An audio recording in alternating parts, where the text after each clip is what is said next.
نحمده ونصلي على رسوله الكريم اما بعد فاعوذ بالله من الشیطان الرجیم بسم اللہ الرحمن الرحیم السلام علیکم ورحمۃ اللہ وبرکاتہ۔ پچھلے سبق میں ہم نے اسم اشارہ، مرکب اشاری اور مرکب اشاری کے قواعد کے بارے میں پڑھا تھا۔ آج کے سبق میں ہم مرکب اشاری اور جملہ اسمیہ میں فرق، مرکب اشاری اور جملہ اسمیہ کے باہمی ربط کے بارے میں پڑھیں گے۔ اسم اشارہ کے بعد اگر کوئی معرفہ اسم ہو تو وہ مرکب اشاری ہوگا، اگر اسم اشارہ کے بعد کوئی نکرہ اسم ہو تو وہ جملہ اسمیہ ہوگا۔ اس کی مثالیں ہیں، مرکب ہے ھذا الولد، اس مرکب میں اسم اشارہ کے بعد والا اسم الف لام والا معرفہ ہے، اس لیے یہ مرکب اشاری ہے۔ اس کا ترجمہ ہوگا یہ لڑکا۔ اگلا مرکب ہے ھذا ولد، اس مرکب میں اسم اشارہ کے بعد آنے والا اسم نکرہ ہے، اس لیے یہ جملہ اسمیہ ہے۔ اس میں ھذا مبتدا ہے اور ولد خبر ہے، اس کا ترجمہ ہوگا یہ لڑکا ہے۔ اگلا مرکب ہے ذالک الرجلان، ذالک اس میں اشارہ بعید ہے، اس کا معنی ہوتا ہے وہ۔ اس کے بعد میں آنے والا اسم الف لام والا معرفہ اسم ہے، اس لیے یہ مرکب اشاری ہے، اس کا معنی ہوگا وہ دو آدمی۔ اگلا مرکب ہے ذالک رجلان، اس مرکب میں اسم اشارہ کے بعد آنے والا اسم نکرہ اسم ہے، اس لیے یہ جملہ اسمیہ ہے۔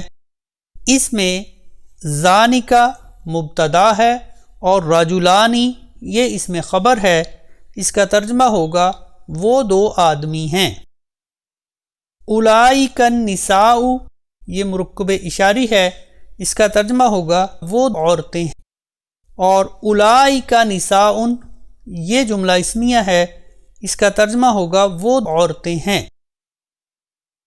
ذالک الکتاب اس کا ترجمہ ہوگا وہ کتاب، اور ذالک کتاب اس کا ترجمہ ہوگا وہ کتاب ہے۔ اسی طرح سے ھذہ الشجرۃ یہ مرکب اشاری ہے، اس کا ترجمہ ہوگا یہ درخت، اور ھذہ شجرۃ اس کا ترجمہ ہوگا یہ درخت ہے۔ اگلا مرکب ہے تلک القریۃ، یہ مرکب اشاری ہے، اس کا ترجمہ ہوگا وہ بستی، اور تلک قریۃ یہ جملہ اسمیہ ہے، اس کا اردو میں ترجمہ ہوگا وہ بستی ہے۔ مرکب اشاری ہے ھؤلاء المؤمنون، اس کا ترجمہ ہوگا یہ مومن مرد، اور ھؤلاء مؤمنون یہ جملہ اسمیہ ہے، اس کا ترجمہ ہوگا یہ مومن مرد ہیں۔ میں امید کرتا ہوں آپ مرکب اشاری اور جملہ اسمیہ کے فرق کو سمجھ گئے ہوں گے۔ اب ہم مرکب اشاری اور مرکب توصیفی کا تقابلی جائزہ لیتے ہیں۔ اسم اشارہ کے بعد مرکب توصیفی اگر معرفہ ہو تو وہ مرکب اشاری بنے گا، اس میں مرکب توصیفی مشار الیہ ہوگا، اور اگر اسم اشارہ کے بعد مرکب توصیفی کوئی نکرہ ہو تو وہ جملہ اسمیہ بنے گا، اس میں مرکب توصیفی خبر ہوگا۔ اس مرکب پر غور کیجئے، ھذا الصراط المستقیم، اس مرکب میں اسم اشارہ کے بعد مرکب توصیفی ہے جو کہ معرفہ ہے، اس کا اردو میں ترجمہ ہوگا یہ رستہ۔ اگلا مرکب ہے ھذا صراط مستقیم، یہ جملہ اسمیہ ہے، اس میں ھذا مبتدا ہے اور صراط مستقیم یہ مرکب توصیفی ہے، یہاں پر یہ خبر ہے، اس کا ترجمہ ہوگا یہ سیدھا رستہ ہے۔ اگلا مرکب ہے ھذا الصراط مستقیم، اس میں ھذا الصراط یہ مرکب اشاری ہے جو اس مرکب میں مبتدا ہے اور مستقیم یہاں پر یہ خبر ہے، اس کا ترجمہ بنے گا یہ رستہ سیدھا ہے۔ اسی طرح سے ایک مرکب ہے ذالک الکتاب الجدید، اس مرکب میں ذالکا اس میں اشارہ ہے، الکتاب الجدید یہ مرکب توصیفی ہے، اور اس مرکب میں یہ مشار الیہ ہے، اس کا ترجمہ بنے گا یہ نئی کتاب۔ اگلا مرکب ہے ذالکا کتاب جدید، اس میں ذالکا اس میں اشارہ مبتدا ہے، اور کتاب جدید یہ مرکب توصیفی ہے اور یہ خبر ہے، اس کا ترجمہ ہوگا یہ نئی کتاب ہے۔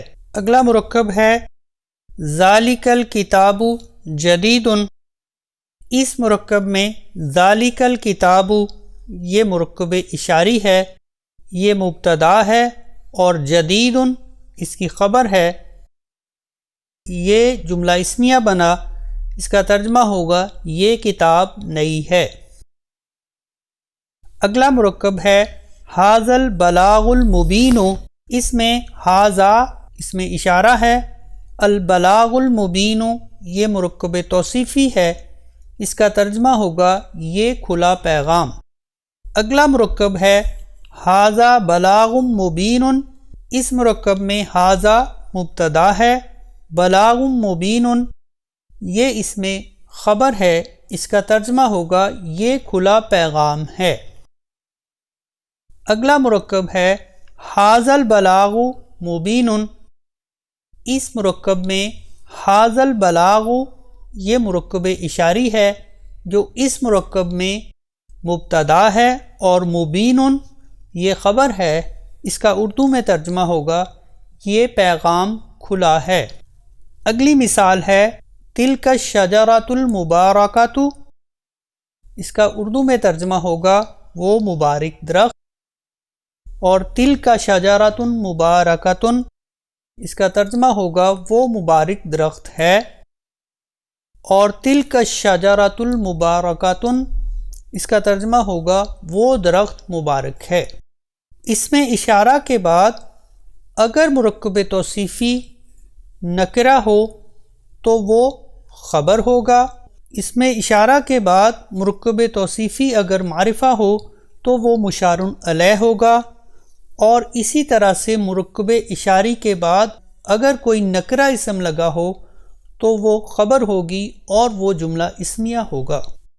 اب ہم مرکب اضافی اور اسم اشارہ کے باہمی ربط کو دیکھتے ہیں۔ مرکب اضافی کے شروع میں اگر اسم اشارہ لگا ہو تو وہ جملہ اسمیہ ہوگا۔ مرکب اضافی کے آخر میں اگر اسم اشارہ ہو تو وہ اشارہ مضاف کی طرف ہوگا۔ مضاف اور مضاف علیہ کے درمیان میں اگر اسم اشارہ ہو تو وہ مضاف علیہ کی جانب اسم اشارہ ہوگا۔ اس کی مثالیں ہیں، مرکب ہے ھذا شباک الغرفۃ، یہ جملہ اسمیہ ہے، اس میں ھذا مبتدا ہے اور شباک الغرفۃ یہ یہاں پر خبر ہے، اس کا اردو میں ترجمہ ہوگا یہ کمرے کی کھڑکی ہے۔ اگلا مرکب ہے شباک الغرفۃ ھذا، مرکب اضافی کے آخر میں موجود اسم اشارہ مضاف کی طرف ہوتا ہے تو اس کا ترجمہ ہوگا کمرے کی یہ کھڑکی۔ مضاف اور مضاف علیہ کے درمیان میں اگر اسم اشارہ ہو تو وہ اسم اشارہ مضاف علیہ کی جانب ہوتا ہے۔ اس کی مثال ہے شباک ھذہ الغرفۃ، اس کا ترجمہ ہوگا اس کمرے کی کھڑکی۔ اسی طرح سے مرکب ہے ھذہ سیارۃ المعلم، اس کا ترجمہ ہے یہ استاد کی گاڑی ہے، اس میں ھذہ مبتدا ہے اور سیارۃ المعلم یہ مرکب اضافی ہے اور یہاں پر یہ خبر ہے۔ اگلا مرکب ہے سیارۃ المعلم ھذہ، اس مرکب میں ھذہ کا اشارہ سیارۃ کی طرف ہے، اس کا اردو میں ترجمہ ہوگا استاد کی یہ گاڑی۔ اگلا مرکب ہے سیارۃ ھذا المعلم، اس مرکب میں اسم اشارہ مضاف علیہ کی جانب ہے، اس کا ترجمہ ہوگا اس استاد کی گاڑی۔ اگلا مرکب ہے اولئک خدام الصالحین، یہ جملہ اسمیہ ہے، اس کا ترجمہ ہوگا وہ نیک لوگوں کے ملازم ہیں۔ اگلا مرکب ہے خدام الصالحین اولئک، اس کا ترجمہ ہوگا نیک لوگوں کے وہ ملازم۔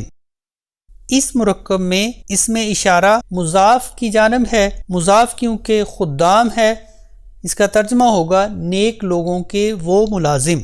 خدام اولئک الصالحین، اس مرکب میں اسم اشارہ مضاف الیہ کی جانب ہے، مضاف الیہ کیونکہ الصالحین ہے، اس کا ترجمہ ہوگا ان نیک لوگوں کے ملازم۔ مرکب اضافی کے شروع میں اگر اسم اشارہ ہو تو وہ جملہ اسمیہ ہوتا ہے، مرکب اضافی کے آخر میں اگر اسم اشارہ ہو تو وہ اشارہ مضاف کی جانب ہوگا، اگر اسم اشارہ مضاف اور مضاف الیہ کے درمیان میں ہو تو اسم اشارہ مضاف الیہ کی جانب ہوگا۔ اس کے ساتھ ہی آج کا سبق ختم کرتے ہیں۔ آج کے سبق میں ہم نے جملہ اسمیہ اور مرکب اشاری کا تقابلی جائزہ لیا، مزید ہم نے مرکب اشاری اور مرکب توصیفی کے باہمی ربط کو دیکھا، اور اس کے بعد اسم اشارہ اور مرکب اضافی کے باہمی ربط کو بھی دیکھا۔ اس کے ساتھ ہی مرکب اشاری کا موضوع مکمل ہوتا ہے۔ آپ سے گزارش ہے کہ آپ تمام اسماء اشارہ معانی کے ساتھ اچھی طرح سے یاد کیجئے۔